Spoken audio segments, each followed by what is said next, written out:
Iran में 6.1 शिद्दत के जलजले से 5 अफराद जाँ बहक और 12 जख्मी हो गए। जलजले की गहराई 10 किलोमीटर रिकॉर्ड की गई है। ईरानी सरकारी टेलीविजन के मुताबिक जलजला मशरिकी ईरान में जुम्मे और हफ्ते की दरमियानी शब पेश आया।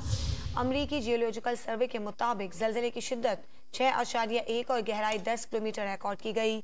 शारजा, दुबई, बहरीन, सऊदी अरब और कतर में भी जलजले के झटके महसूस किए गए। ईरान में 6.1 शिद्दत के जलजले से 5 अफराद जाँ बहक और 12 जख्मी हो गए। जलजले की गहराई 10 किलोमीटर रिकॉर्ड की गई है।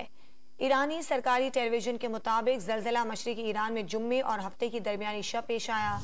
अमरीकी जियोलॉजिकल सर्वे के मुताबिक जलजले की शिद्दत 6.1 और गहराई 10 किलोमीटर रिकॉर्ड की गई।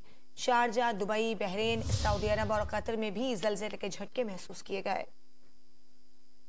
ईरान में 6.1 शिद्दत के जलजले से 5 अफराद जाँ बहक और 12 जख्मी हो गए। जलजले की गहराई 10 किलोमीटर रिकॉर्ड की गई है। ईरानी सरकारी टेलीविजन के मुताबिक जलजला मशरिकी ईरान में जुम्मे और हफ्ते की दरमियानी शब पेश आया। अमरीकी जियोलॉजिकल सर्वे के मुताबिक जलजले की शिद्दत 6.1 और गहराई 10 किलोमीटर रिकॉर्ड की गई। शारजा, दुबई, बहरीन, सऊदी अरब और कतर में भी जलजले के झटके महसूस किए गए।